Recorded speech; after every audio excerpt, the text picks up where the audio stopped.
जुलाई 2025 और 1 जुलाई 2025 से current affairs के जितने भी इंपॉर्टेंट क्वेश्चन बन सकते हैं सारे हम इस वीडियो में डिस्कस करेंगे और हर क्वेश्चन से रिलेटेड इंपॉर्टेंट फैक्ट भी मैं आपको बताऊंगा, तो आप पूरा वीडियो बहुत ध्यान से देखिए।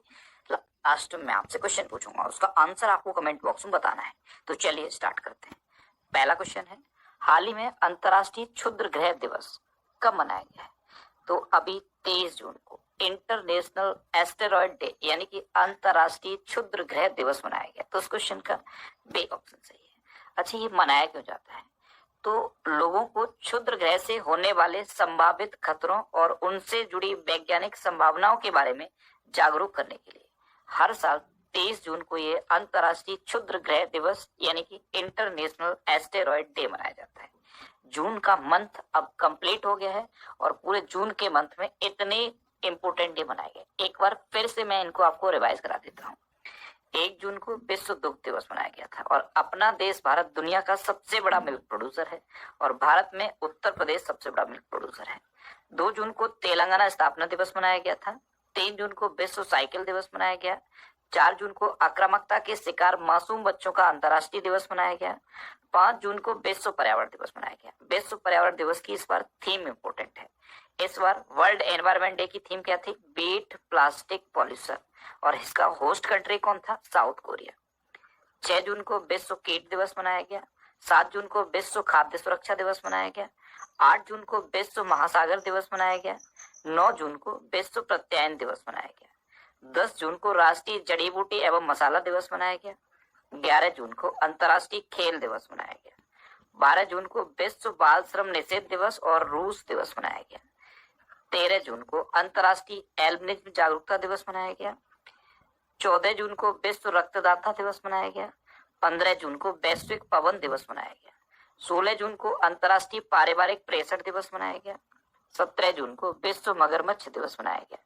18 जून को ऑटिस्टिक प्राइड डे मनाया गया। 19 जून को विश्व सिकल सेल दिवस मनाया गया। 20 जून को विश्व शरणार्थी दिवस यानी कि वर्ल्ड रिफ्यूजी डे मनाया गया। 21 जून को अंतर्राष्ट्रीय योग दिवस मनाया गया और इस बार के अंतर्राष्ट्रीय योग दिवस की थीम याद रखना, इस बार की थीम थी yoga for one earth one health. अच्छा, 21 जून को ही विश्व संगीत दिवस मनाया गया। 22 जून को विश्व वर्षावन दिवस मनाया गया। 23 जून को विश्व ओलंपिक दिवस, संयुक्त राष्ट्र लोक सेवा दिवस, ये 2 इंपोर्टेंट डे 23 जून को मनाया गया। 24 जून को कूटनीति में महिलाओं का अंतर्राष्ट्रीय दिवस मनाया गया। 25 जून को अंतर्राष्ट्रीय नाविक दिवस मनाया गया। 26 जून को यातना के पीड़ितों के समर्थन में अंतर्राष्ट्रीय दिवस और नशीली दवाओं के दुरुपयोग एवं तस्करी के खिलाफ अंतर्राष्ट्रीय दिवस मनाया गया। 27 जून को एमएसएमई डे यानी कि सूक्ष्म लघु एवं मध्यम उद्यम दिवस मनाया गया और 29 जून को राष्ट्रीय सांख्यिकी दिवस मनाया गया और लास्ट 23 जून को ये अंतर्राष्ट्रीय क्षुद्र ग्रह दिवस मनाया गया।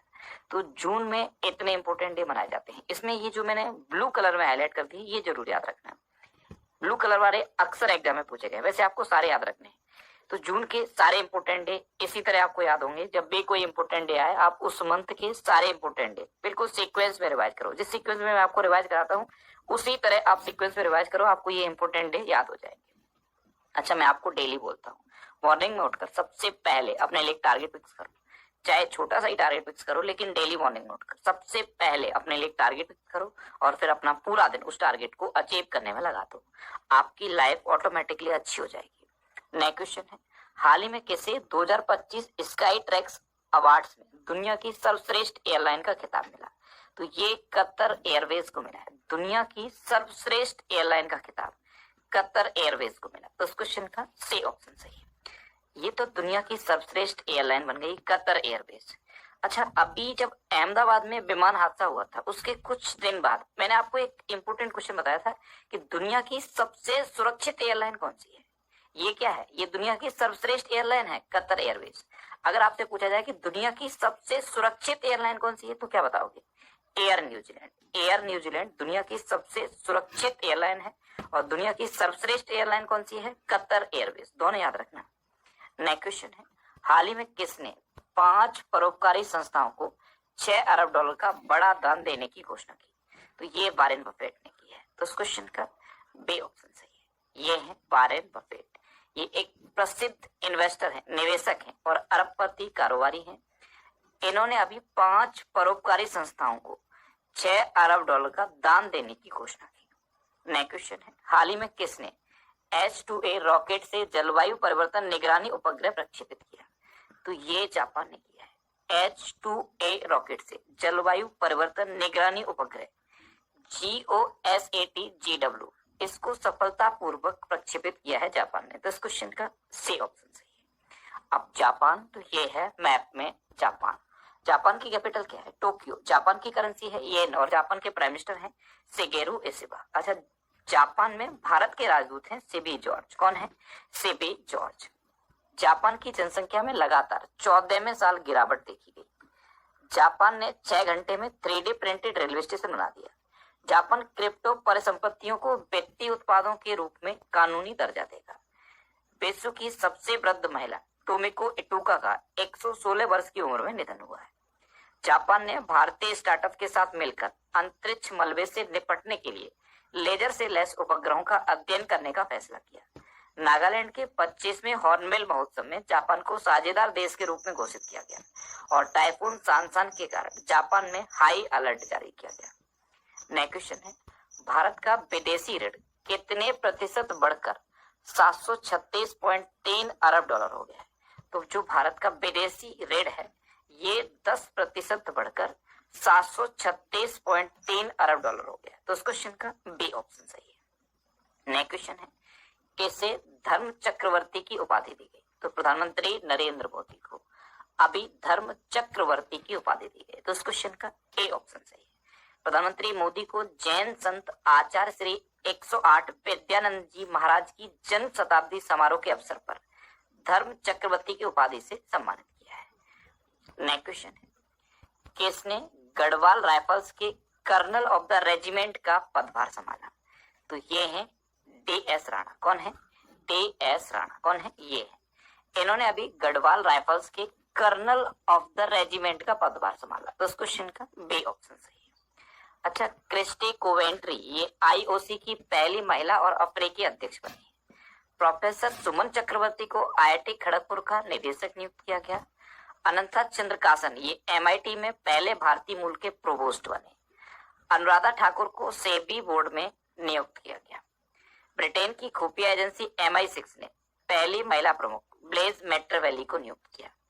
मेटा ने अरुण श्रीनिवास को भारत का नया मैनेजिंग डायरेक्टर बनाया। सन फार्मा ने कृति गडोरकर को MD नियुक्त किया और इसरो के पूर्व अध्यक्ष S सोमनाथ को चाणक्य विश्वविद्यालय बेंगलुरु का कुलाधिपति नियुक्त किया गया। नेक्स्ट क्वेश्चन है, किस मंत्रालय ने GOI स्टैट्स ऐप लॉन्च किया? तो GOI स्टैट्स ऐप ये सांख्यिकी एवं कार्यान्वयन मंत्रालय ने लॉन्च किया। तो इस क्वेश्चन का सी ऑप्शन सही। अभी सांख्यिकी दिवस के अवसर पर सांख्यिकी एवं कार्यान्वयन मंत्रालय ने GOI स्टैट्स ऐप लॉन्च किया। अच्छा, ये जो ऐप है ये नागरिकों को कहीं भी कभी भी वास्तविक समय में आधिकारिक सरकारी आंकड़ों तक पहुंच प्रदान करेगा। नेक्स्ट क्वेश्चन है, हाल ही में किस राज्य सरकार ने कपास, हल्दी, मक्का किसानों के लिए हेजिंग डेस्क शुरू किया है? तो कपास, हल्दी, मक्का किसानों के लिए हेजिंग डेस्क ये महाराष्ट्र सरकार ने शुरू किया। तो इस क्वेश्चन का ए ऑप्शन सही है। महाराष्ट्र सरकार ने ये जो हेजिंग डेस्क किसानों के लिए शुरू किया है ये कृषि उपज का उचित मूल्य दिलाने के लिए और किसानों की आय बढ़ाने के लिए किया है। अब महाराष्ट्र, तो ये है मैप में महाराष्ट्र। महाराष्ट्र की कैपिटल है मुंबई। महाराष्ट्र के चीफ मिनिस्टर हैं देवेंद्र फडणवीस और महाराष्ट्र के गवर्नर हैं CP राधाकृष्णन। अच्छा, महाराष्ट्र सरकार ने अभी 3 लैंग्वेज पॉलिसी को वापस लिया। भारत का पहला अंडर वाटर म्यूजियम और आर्टिफिशियल कोरल रीफ ये महाराष्ट्र में लॉन्च किया गया। महाराष्ट्र के नक्सल प्रभावित कटेजरी गांव में आजादी के 77 वर्षों बाद पहली बार राज्य परिवहन की बस सेवा शुरू हुई। महाराष्ट्र की रोहिणी ग्राम पंचायत ने ए गवर्नेंस पुरस्कार 2025 के तहत डिजिटल गवर्नेंस रेडी में स्वर्ण पदक जीता। महाराष्ट्र सरकार 1 अक्टूबर से जियो टैग 13 अंकों वाली इंफ्रा ID लॉन्च करेगी और 2025 में भारत का शीर्ष ब्लूबेरी उत्पादक राज्य महाराष्ट्र बना। अच्छा, महाराष्ट्र में उजानी बांध है, जायकवाड़ी बांध है, कोयना बांध है, नाबेगांव, नागजीरा, सह्याद्री, मेलघाट, तड़ोवा और अंधेरी बोर टाइगर रिजर्व है। नेक्स्ट क्वेश्चन है, हाल ही में G7 राष्ट्र किस देश की कंपनियों को वैश्विक न्यूनतम कर से छूट देने पर सहमत हुए हैं? तो ये हैं G7 कंट्रीज। ये अमेरिका की कंपनियों को वैश्विक न्यूनतम कर से छूट देने पर सहमत हुए हैं। जो अमेरिकी कंपनीज हैं उनको वैश्विक न्यूनतम कर से छूट देने पर G7 कंट्रीज सहमत हुए हैं। G7 में कौन कौन सी कंट्री हैं? Canada, France, Germany, Italy, Japan, UK और यूएस। अब अमेरिका की कंपनियों को न्यूनतम कर से छूट देने पर सहमत हुए हैं, तो ये है मैप में अमेरिका। अमेरिका के प्रेसिडेंट कौन है? Donald Trump. अच्छा, अमेरिका के फूड एंड ड्रग एडमिनिस्ट्रेशन ने HIV की रोकथाम के लिए एक नई दवा लेना कैपाविर को मंजूरी दी। ओपन AI को अमेरिका के रक्षा विभाग से $200 मिलियन का AI अनुबंध मिला। एलन मस्क ने messaging platform X chat launch किया। अमेरिका के राष्ट्रपति ने गोल्डन डोम मिसाइल रक्षा कवच कार्यक्रम की घोषणा की। अमेरिका के राष्ट्रपति ने टेक इट डाउन एक्ट पर हस्ताक्षर कर इसे कानून बना दिया। और अमेरिका के पूर्व राष्ट्रपति को प्रोस्टेट कैंसर होने की पुष्टि हुई है। ये जो बाइडेन में प्रोस्टेट कैंसर की पुष्टि हुई है। अच्छा, अमेरिका ने खुद को WHO से अलग कर लिया है। अमेरिका ने खुद को UNHRC यानी कि United nation human rights commission से अलग किया है। अमेरिका ने पेरिस जलवायु समझौते को भी छोड़ दिया है। और जब ये डोनाल्ड ट्रंप राष्ट्रपति बने ना, तो इन्होंने अमेरिका में पेपर स्ट्रॉ पर बैन लगा दिया। अमेरिका की खुफिया प्रमुख कौन बनी है? तुलसी गबार्ड। एक क्वेश्चन यहाँ से बनता है, ये जो गल्फ ऑफ मैक्सिको है इसका नाम बदल दिया है अमेरिका ने। अब इसका नाम बदल के गल्फ ऑफ अमेरिका कर दिया है। अच्छा, अमेरिका का राष्ट्रीय पक्षी वाल्ड ईगल को डिक्लेयर किया गया। किसे? वाल्ड ईगल को। डोनाल्ड ट्रंप को टाइम्स मैगजीन ने person of the year declare किया था। Person of the year. अच्छा, इंडिया और अमेरिका के बीच में कौन कौन सी डिफेंस एक्सरसाइज होती है? कोप इंडिया, टाइगर ट्रंप, वज्र प्रहार और युद्धाभ्यास। और अंग्रेजी भाषा दिवस कब मनाया जाता है? 23 अप्रैल को। नया क्वेश्चन है, भारत ने भूमि और समुद्री बंदरगाहों के माध्यम से किस देश से जूट आयात पर प्रतिबंध लगाया है? तो भूमि और समुद्री बंदरगाहों के माध्यम से भारत ने बांग्लादेश से जूट आयात पर प्रतिबंध लगाया। तो इस क्वेश्चन का सी ऑप्शन सही है। अब बांग्लादेश, तो ये है मैप में बांग्लादेश। बांग्लादेश की कैपिटल क्या है? ढाका। बांग्लादेश की करेंसी है टका। और बांग्लादेश की इंटरिम सरकार के प्रमुख हैं मोहम्मद यूनुस। अच्छा, असद आलम सियाम को बांग्लादेश का विदेश सचिव नियुक्त किया गया। भारत ने बांग्लादेश से रेडीमेड कपड़ों और प्रोसेस्ड फूड आइटम जैसे कुछ सामानों के आयात पर बंदरगाह प्रतिबंध लगाया। भारत ने बांग्लादेश के लिए ट्रांसशिपमेंट सुविधा को समाप्त किया। बांग्लादेश ने गैर सैन्य अंतरिक्ष अन्वेषण पर नासा के साथ आर्टेमिस समझौते पर हस्ताक्षर किए। बांग्लादेश ने अगले 2 वर्ष के लिए बिम्स्टेक की अध्यक्षता संभाली। और बांग्लादेश के खिलाड़ी मुशफिकुर रहीम ने 1 दिवसीय अंतर्राष्ट्रीय क्रिकेट से संन्यास लेने की घोषणा की है। नेक्स्ट क्वेश्चन है, हाल ही में किसने 2025 शक्ति भट्ट पुरस्कार जीता? तो ये राजा चौधरी ने जीता। तो इस क्वेश्चन का बी ऑप्शन सही है। ये है राजा चौधरी। इन्होंने अपने पहले संस्मरण द लकी ऑन्स के लिए 2025 शक्ति भट्ट पुरस्कार जीता है। अच्छा, अभी प्रधानमंत्री मोदी को साइप्रस का सर्वोच्च नागरिक सम्मान grand collar of the order of the Makarios III से सम्मानित किया गया। सोनल मानसिंह को 2023 शंकर देव पुरस्कार से सम्मानित किया गया। अनाहत सिंह ने PSA महिला challenger player of the season का पुरस्कार जीता। सारा जोसेफ को मातृभूमि साहित्य पुरस्कार से सम्मानित किया गया। आचार्य प्रशांत को सर्वाधिक प्रभावशाली पर्यावरणविद पुरस्कार मिला। सदगुरु जग्गे वासुदेव को कनाडा इंडिया फाउंडेशन से global Indian of the year सम्मान मिला। और ओपल सुजाता ने मिस वर्ल्ड 2025 का खिताब जीता। नेक्स्ट क्वेश्चन है, हाल ही में आदि कर्मयोगी कार्यक्रम किस मंत्रालय द्वारा शुरू किया गया? तो ये जनजाति कार्य मंत्रालय के द्वारा शुरू किया गया। तो उस क्वेश्चन का बी ऑप्शन सही है। ये जो आदि कर्मयोगी कार्यक्रम है, इसका उद्देश्य यह सुनिश्चित करना है कि जनजाति कल्याण योजनाओं का लाभ सही ढंग से जमीनी स्तर पर पहुंचे। अच्छा, ये करंट अफेयर्स की क्वेश्चन है, हाल ही में Commonwealth parliamentary association India region के जोन 2 का वार्षिक सम्मेलन कहाँ आयोजित हो रहा है? तो ये धर्मशाला में आयोजित हो रहा है। तो इस क्वेश्चन का सी ऑप्शन सही है। नेक्स्ट क्वेश्चन है, हाल ही में किसने 15,000 मेगावाट रिन्यूएबल एनर्जी क्षमता को पार किया है? तो ये अडानी ग्रीन ने किया और अब ये भारत की सबसे बड़ी रिन्यूएबल एनर्जी कंपनी बन गई। तो इस क्वेश्चन का बी ऑप्शन सही है। अब लास्ट वीडियो के क्वेश्चन का आंसर। लास्ट वीडियो मैंने आपसे क्वेश्चन पूछा था कि किसने पुरुष हॉकी इंडिया मास्टर्स कप 2025 जीता? तो ये तमिलनाडु ने जीता। यानी कि इस क्वेश्चन का सी ऑप्शन सही था और लगभग सभी स्टूडेंट ने इसका आंसर सही दिया। मोस्टली स्टूडेंट ने इसके बारे में डिटेल में लिखा। मैं आपको एक बार फिर बोलूंगा, क्वेश्चन के बारे में आपको जितना ज्यादा से ज्यादा पता हो आप लिखा करो, क्योंकि जो चीजें आप लिख देते हो फिर उन्हें आप कभी नहीं भूलते। इस तरह से जब आप डिटेल में आंसर लिखते हो तो आपको बहुत सारी चीजें बहुत आसानी से याद हो जाती हैं। इसलिए मैं आपको बार बार प्रेशराइज करता हूँ कि आप आंसर लिखो और डिटेल में लिखो। बहुत इंपॉर्टेंट है क्योंकि यहाँ पे मैं सारे पीडीएफ पोस्ट करता हूँ। टेलीग्राम चैनल, आप टेलीग्राम पे नेक्स्ट एग्जाम सर्च करके भी स्कैन कर। अभी भारत ने ईरान से अपने नागरिकों को निकालने के लिए ऑपरेशन सिंधु शुरू किया। उत्तराखंड ने भारत की पहली युग नीति शुरू की। अडानी ग्रुप ने गुजरात के कच्छ में भारत का पहला of grid green hydrogen plant शुरू किया। अच्छा, सौर ऊर्जा से अपनी ऊर्जा मांग पूरी करने वाला देश का पहला जिला दीव बना है।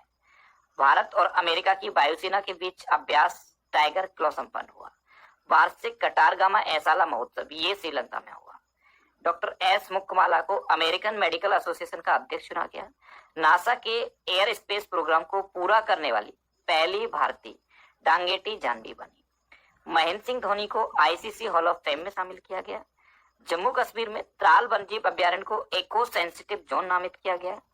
गोवा की फैनी को जीआई टैग मिला। फैनी क्या है? ये गोवा की पारंपरिक शराब है। आंध्र प्रदेश में शिक्षा को बढ़ावा देने के लिए थल्ले की बंधनम योजना शुरू की गई। दक्षिण अफ्रीका ने ऑस्ट्रेलिया को हराकर वर्ल्ड टेस्ट चैंपियनशिप 2025 जीती। अंबुबाची मेला ये असम में शुरू हुआ। प्रधानमंत्री मोदी को साइप्रस का सर्वोच्च नागरिक सम्मान मिला। वैश्विक शांति सूचकांक 2025 में आइसलैंड शीर्ष पर रहा और भारत ने 163 देशों में 115वां स्थान प्राप्त किया। ब्रिटेन की खुफिया एजेंसी MI6 ने पहली महिला प्रमुख ब्लेज मैटरवैली को नियुक्त किया। भारत और मंगोलिया के बीच सैन्य अभ्यास नोमेडिक एलिफेंट हुआ। गुजरात ने आषाढ़ी बीज त्योहार मनाया गया और क्यूएस वर्ल्ड यूनिवर्सिटी रैंकिंग 2026 में भारत में IIT दिल्ली टॉप पर रहा और पूरे दुनिया में MIT टॉप पर रहा है। अब आपके लिए आज का क्वेश्चन है, किस राज्य सरकार ने 3 लैंग्वेज पॉलिसी का आदेश वापस लिया है?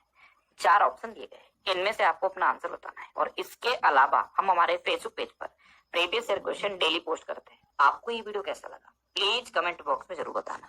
और अगर अभी तक भी आपने हमारे इस चैनल को सब्सक्राइब नहीं किया है तो इसे आप सब्सक्राइब कर लीजिए।